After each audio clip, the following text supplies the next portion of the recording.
Hello, Miss Sydney. Hi. Well, I know the hard work that you put into this beautiful space. So tell me a little bit about what's your job, what's your role at Williams AV?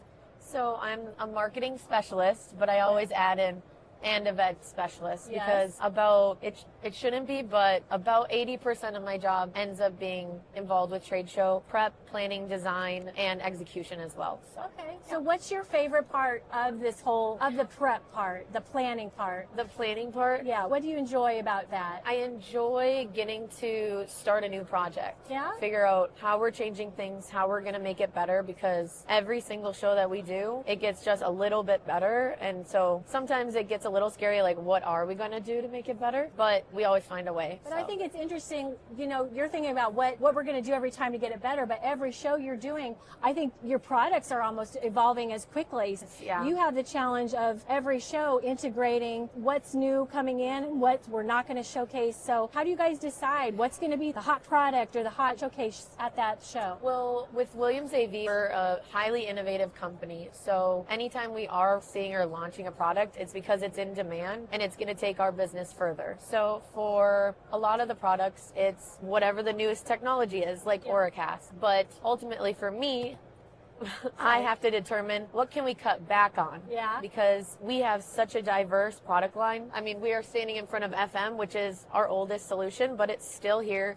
still prominent, because it's so useful for a lot of people with assistive listening. So back to your question, a lot of planning meetings with my sales team to make sure, like, okay, is this exactly what you want? Are we going to feel like we're missing something? Because ultimately this whole thing is for them. So I need to make sure they have the tools they need so they can sell. I love that. So tell me a little bit, how do you integrate and work with your sales team? Because you really do have to work together to have a successful show. So how are you prepping your sales team for something like this? Yeah, so our company is pretty unique that we're all in-house. So I have my 3 sales team members from the US for our classic Williams line. And then last year we had an acquisition and I got to inherit 4 or 5 more sales team members. Okay. I also have my international team that I rarely see, but I still am helping to manage and design shows internationally. So it is very difficult. A lot of personal relationships, as simple as it sounds, I am very close with them. We have a really great relationship and it's just a lot of meetings, unfortunately, but we make them fun by just actually talking about who they're going to see, what the vibe is, and how we can do it together. So great. So you just didn't plan for this booth. You also plan events around the show. So talk to me about what kind of events you've planned to bring in customers, or what you're doing outside of these walls. Yeah. So I do the hotel booking. I do all of the events around as well. And so I think for our company, we are a little bit unique because we're selling to reps, but the reps are selling to the customers. So a lot of what we're doing is nurturing our extra sales team, which are our reps. Gotcha. So we have to make them feel good about us, them know about our extremely diverse product line in order to have success. So for our event that we had yesterday, actually, we were at Fogo de Chao. So a lot of the feedback over the years has just been about food volume and noise and just different complaints. So this year I made sure that we wrapped together unlimited food, so everyone was happy. And it also made sure that they actually attended our event, because during InfoComm, they get invited to probably 10 parties a day. And I have to now figure out how to make ours the most interesting. Sure. So one other thing that happened kind of as a surprise yesterday was we gave out awards, which is something we haven't done for a very long time. But I anticipate that the other reps that didn't win or didn't come to the party will find out about that and make it a priority to go, because everyone wants an award. Sure. Yeah. Everybody wants to win. Yeah. So what's the favorite part of your job? Gosh, that shouldn't be that hard of a question. It shouldn't. I have an extremely diverse job. You like the variety? Yeah, a lot of variety in my job, and I think my favorite part is probably the amount of variety I have. One day I can be writing a manual, the next I'm building a booth, and I'm a very adaptive person, and I like change. I think if I was doing the same thing every day, I would just get so bored. So bored. Well, that's certainly not event planning, is it? No, it's not boring. It's not event planning. No. Yeah. It's and not I also boring. like that we're helping people. So we're providing language support, interpretation. Like, it's a job where you can also feel good about doing it. Great. Yeah. Well, we love working with you. You Thank always you. bring you bring fun challenges to the table. Very fun. And we like trying to tackle those challenges for you every year. So it's a pleasure to work with you. Yeah, you too. Thanks. Thank you. Glad to be back at InfoComm 2025. Exactly. Tell me a little bit about the background of Williams AV. What's your history? Yeah, so great question. Williams AV has actually been around for 50 years. We'll be celebrating 50 years in 2026. Oh, big year. A big year. So we started as an organization that was really focused on assistive listening for people who had hearing loss. Okay. And over the years, we've expanded beyond that to really help people who are involved with interpretation and assistive listening, as well as individuals who just need to have better hearing in noisy environments like we have here Like today this. at this show. Like Yeah, this. Okay. absolutely. So I'm sure you've seen a lot of change in your industry in the past however many years you've been with Williams. So talk about the tech that's at the show this year. What's exciting you? What have you seen? What have you rolled out with your tech? Yeah, we have a brand new product that we're very excited about. It's called Infinium. Okay. And Infinium uses the latest Bluetooth technology called Auracast. And what's exciting about that as consumers and as manufacturer is that it allows people to listen to audio one-to-many. So you and I, we could be at an airport and I could be sharing my music with you. And if my colleague was traveling with me, I could also be sharing that music with them. Or if we wanted to be in a podcast or an audio cast, we could be listening to the same piece of audio content, all of us at the same time off of one stream. So very exciting development from the Bluetooth organization, but we've been able to incorporate that into our product and it's been the hit of the show. Fantastic. So how would Infinium be integrated into a professional environment? Like where would I come across it? So where we see the greatest applications would be in performance theaters, Okay. where you might have a large venue Yeah. and people want to be able to listen to the audio. Again, sometimes acoustics are not great. So even people who don't have a lot of hearing issues may need a little boost and be able to hear better for what that performance may be. Also, we see a high level of interest from our higher education partners. So universities are very interested in this. The large Yeah. learning Yeah. areas. And one of the great parts about it is there are so many more commercial products that are on the market. If you have your own hearing aid that maybe is connected to audio Right. from Auracast, or if you have earbuds or your own ear sets, you can use your own personal device to listen in on it. So you don't need to use a Williams one. Of course, we'd love for you to do that.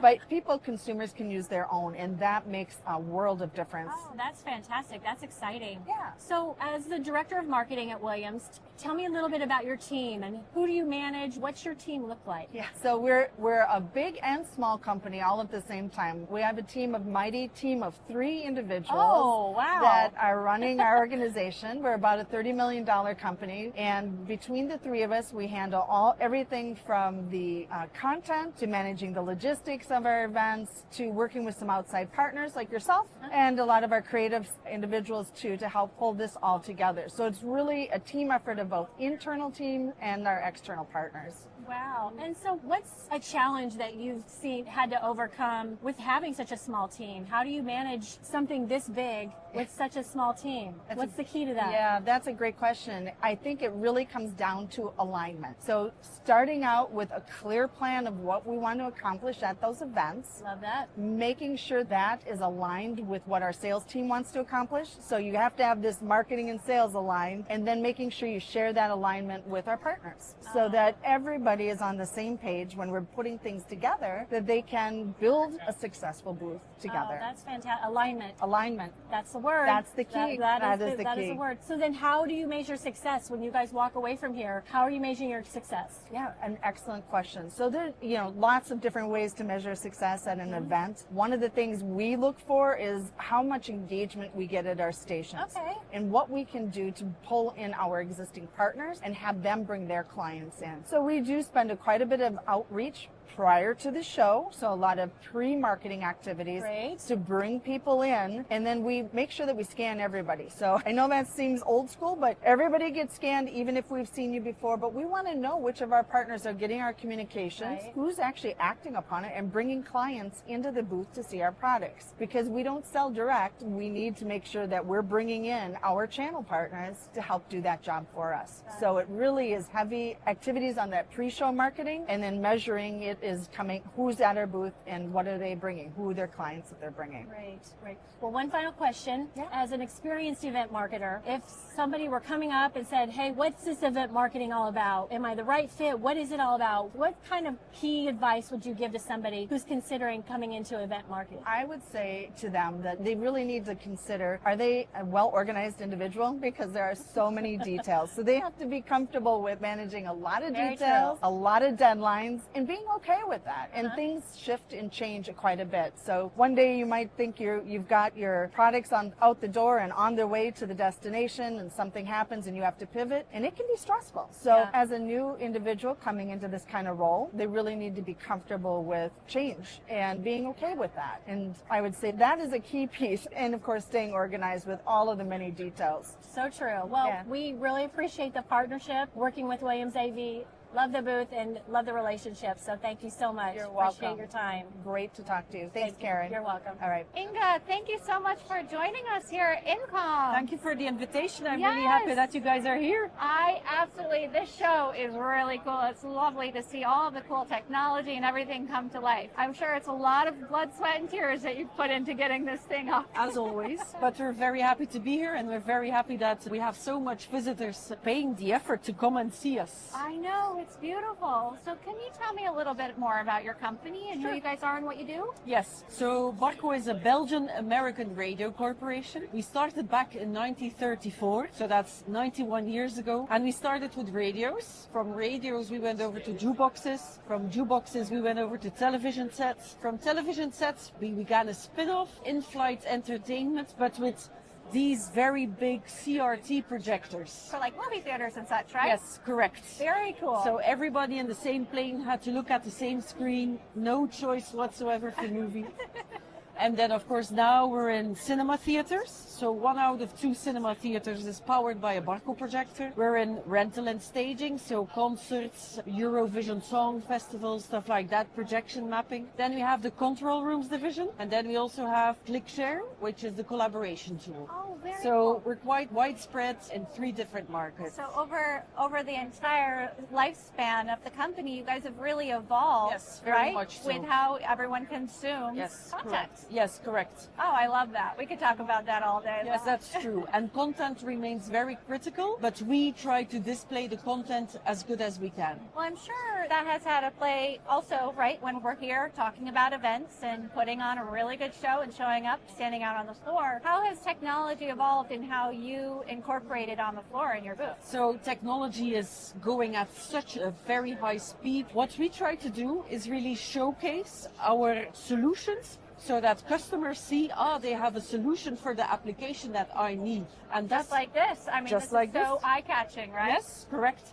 So if you have a rental and staging gig, or if you have a fixed install, or whatever you want to do, we have the technology. So we have projectors, but we also have LED walls, we have image processing, we have collaboration tools. So we look at your needs and we will figure out the best possible solution for your needs. And in fact, we do that in a way that we say, okay, what's the best solution for the customer? It's not because we can invent it that we do it, it's because it makes sense to facilitate the workflow of our customer. I love that. And really, you guys have done an excellent job showcasing the technology. So do you want to talk a little bit about your role as an event marketer, event director? Correct. You know, what are you currently focusing right now in your role when it comes to strategically planning an event or even event program if you're planning the entire year out? So what we really want to do is, this show is a platform, is a tool for our people to get in contact with the right audience. So that's one thing that is very important. Secondly, we really want to showcase what we're all about,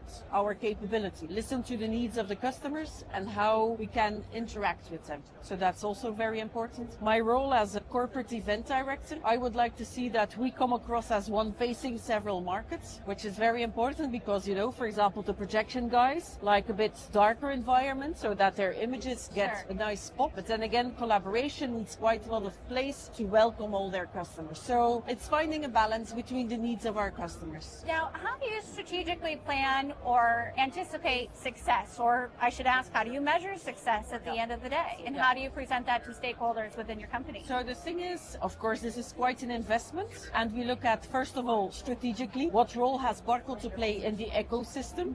So we are here with competitors, with suppliers. They need to see what we're all about and how we evolve. That's one thing. But of course, the sales leads, the meetings that we have, and then also in the funnel, which sales leads come to a win. That's very important. Also the meetings that we have, the press meetings that are here, how many press people are coming down, the reaction of the journalists, the editorial pieces they want to write about us. So that's really all the stuff that we take into account and that we try to give feedback on to our stakeholders, which makes sense to them. Yep. So there can be a challenge there, right? Because there's so many different moving parts and you're trying to measure each component. Is there a certain technology that you use or a method that has worked for you historically to try to get everything that's happening live off the floor into your system to really track and grade? Yeah. We work with a tool that's called Captello. We love Captello. So we work with that tool, and each night, because we have the time difference, so each morning when we get here, somebody out of Belgium, out of HQ, looked at it, defined hot, warm, cold, what needs to be followed up. So that's a tool that we use. Oh, I love how you're doing that. So you actually are utilizing your time difference to really capture and connect with them quickly, which is so essential, right? And to get very, short-term feedback to our customers who paid the effort to visit us. Yeah, that's excellent. Very cool. So what are some challenges that you feel like others like yourself might be facing or that you're currently facing right now in the event space as a whole? So the thing is, of course, you need to bring the customers here. So how do you attract the customers? How do you make them spend time on your booth? That's one thing. But then again, in a world of a lot of AI, I think it's very important to be authentic. And I think the interaction, the human interaction is very important. So people already ask me, is our exhibitions dead? Are we going to stop trade shows and go to complete virtual stuff? I'm convinced that will not be the case. Nothing can beat this. Nothing can beat this. Nothing can beat having a drink, getting together, seeing each other again. Absolutely. So I think that's really key, and that's really how we try to look at it, is that this is a tool, this is a platform to meet in human, real persons. Yes, connecting and sharing human energy, I feel like that's so incredibly important. Yes, and we all crave that. Even when we're behind the screen on a computer doing our work and utilizing technology, that's fine. But the human-to-human personal is so that's important. priceless, and you cannot change that by anything at all. Sure. Yeah. Sure. So, future of events. Yeah. What do you foresee? What do you think is changing and evolving, at least for you or even for others in your role? I think the future of events, again, it will be very important to play a very authentic role, to welcome people, to bring and to make it worthwhile. I think that will be the key. What makes it important for visitors to come by and take the lessons learned and say, okay, this was a worthwhile visit. This really made my day. And I see this with the journalists that I get into touch with. If I show them demos of what we're doing, of new technology, they really start reflecting. They start thinking about other stuff that we are presenting. And I think that's the main takeaway. You shouldn't be showing the bread and butter, the all day things that we are used to, but put stuff out there that they need to reflect on. And I think that's really what the future of trade shows will be all about. Connecting with the emotional component, right? Excuse me. Yes. Yeah, so emotion, authenticity. How do you feel walking away? How do you feel experiencing the product? And how do you feel walking away knowing that you want to implement that? Correct. I think the experience will be key. One last question that I have for you. There are many interested in the world and the career of event marketing. If you were to give advice for anybody coming into this career, what would it be? Keep in mind who your customer is. Focus on your customer. Believe in your abilities. Be flexible. Have a can-do mentality. Listen very good and have fun. I love that. Thank you so much for your time. This has been absolutely wonderful. I'm glad that we got to see you here today. Yes, for sure. Have a great show. Thank you very much.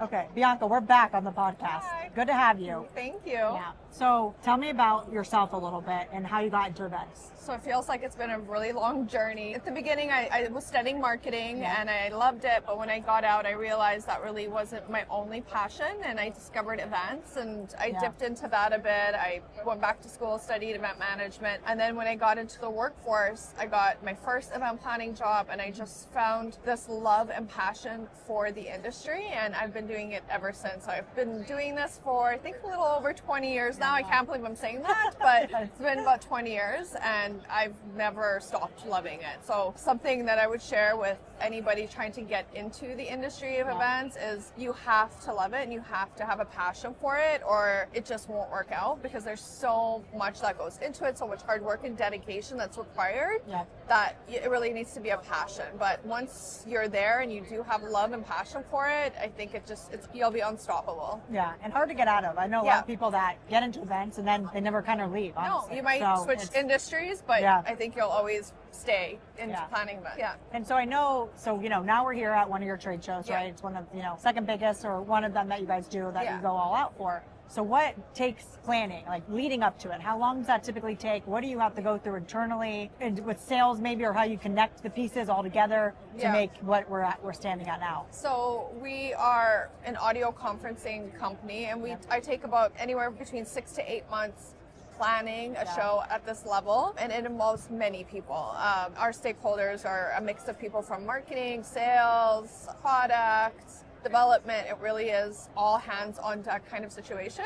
So it takes about 8 months to plan. We look at every single detail, obviously what our strategy is, what our goals are, objectives are, what our dreams are, what we want our booth to maybe look like, and what our concept is, and all the different products that we want to showcase. And now with our HDX, we just launched a brand new product. Our product family is growing, and there's just more demand for us to show more and more at shows, which is really pushing me to think really outside the box of how can I create a space that is engaging, but we're able to show everything that we do because it is growing so much. Right, and how to choose the products and what's maybe like is the most popular, right? How do you showcase it? Exactly. And what's something that we're known for, I think it's like our signature is our remote demo that we do. That's the only real way people can actually experience our product. It's not a canned demo, it's a real demo. We do a call like back into our offices in Canada, so that's always very impressive for people and kind of shocking for them that we're able to pull that off on a trade show floor. Yeah, like that. No, because and then being in Canada, being in the States too. Right? Exactly. Yeah, no, it's great. So what were some of like maybe in general or leading up to this show, like challenges that you face like in your role day to day? Well, I think budgets. I think anyone in events can say budget, we always want more. We always want more to spend. And then also we always have pressure to do more with less. I think across the industry, doesn't matter what company you work for. So that's always a challenge, is to be our best, think creative, bring the most we can bring while maintaining a budget. So I think that's always a challenge. And of course, organizing all the stakeholders. Like I manage anywhere from, it could be 5 people to 50 people on one single project, and that can be really time consuming and it can be really stressful at times. So getting everybody aligned on the same page and believing in our goal, get buy-in from everybody can be a challenge as well. Yeah, I bet. Yeah. What is one of the most fun part about your job? I think for me, the most fun I have is during peak week. During setup, when you see all of your hard work that you've spent months and you have a clear vision, and maybe not everyone can see what you've envisioned, but you know and you believe in your project and you finally see it coming to life. It's kind of like Lego pieces. You see it slowly building. Take a step back and you look at that moment and you just are so happy and thrilled that your vision is now come to life and all your hard work's paid off. Like that for me is the thing I love most about my job. Yeah, sounds good. I love that part too, actually, from our side of it, seeing it all come together. It's the best. And then function, flow, right? And seeing everything actually being okay, there's always opportunities, and you take a step back too and realize what you could do differently or what you want to change and how you can make things better. But also taking a moment just for yourself, not answering to anybody, but just realizing and really appreciating all the hard work you've done and appreciating that moment. So we know a lot of event marketers too have to wear a lot of hats, right? And their roles, and that's sometimes can be a challenge for people too, kind of pulled in different ways. And I know that you're involved in event planning and then event marketing and now more experiential, right? So what is kind of like the difference in your eyes and how you manage both? Yeah. So for me, like experiential is more about engaging people's senses and being an immersive experience. Yeah. So it's not just about putting products on a wall and hoping they'll remember us when all of this is over. It's more about the full experience of them walking into the booth and the experience of talking to us, what they're learning, what they're seeing. It's engaging all of the senses and being memorable, really. And I think like you said your Canada demo, right? Your live demo. Like that has to be so memorable for people. That's our activation. Like, to me, that's more of the experiential side of things. And then the marketing side is the planning of it, not just the planning of it, the promotion of it and getting it out to market, basically. Yeah. No, I love it. What side do you like more? I feel like they are like organically go hand in hand. And even though not everybody does both, I feel like it's organic and you have to do both. Right. So I don't think you can do one without the other. So I think I like both of them more. However, from an experiential standpoint, I do love taking time to be more creative and think outside the box and how we can really push that up and getting people in front of our brand and we truly experience the brand and how we can develop that time and time again. So I really like that piece about it. No, me too. Yeah. Okay, Bianca, well, to wrap it up, we do have a funny question for you. Okay. What is one trend in event marketing or experiential marketing that you hope kind of fizzles out? I hope swag at shows dies down because I think it's landfill. I don't know about a piece that actually is memorable that you all remember like years from now or something that somebody would keep for a long time. Yeah. And I think they tend to be pretty trendy and sometimes tacky. So I hope that goes away and people save that money and add it to something more meaningful. Even if they're giving back to community with that money, that part of the budget, or taking more sustainable approaches and how they plan events, I think that would be more not only memorable, but I think it's just better for the world, to be honest. Right. No, well, and sustainability is a big push, right? Big hot topic. Everyone's trying to do that. What can you do? What can you recycle, especially for trade shows? And like with our last trade show we did in Europe, the whole theme was sustainability. So like our booth that we did was fully sustainable. We used recycled wood for most of it. We did paper lanterns that were biodegradable, LED lighting. So we used greenery, like fresh greenery that was being composted after. So I think all of those things are very thoughtful. And on the experiential side of that, people that were coming into our booth were so thrilled, nonstop taking photos, like really excited to see us taking that approach and showing that we care about the environment. So I think a big part of that is if you are going to do swag and give it away, make it sustainable. Like there's so many sustainable options now. Plant a tree, like you can hand out bookmarks that have seeds in them and you can plant them. Like there's just so much that you could do. I'm just over the plastic and the junky stuff. Stress balls and the frisbees. Like I don't know what they mean really. They're just stuff. They're just stuff. I don't know where they go after when they're not yours. Exactly. I love that answer. It's a good one. Thanks. Well, thanks for coming on again. Thank you.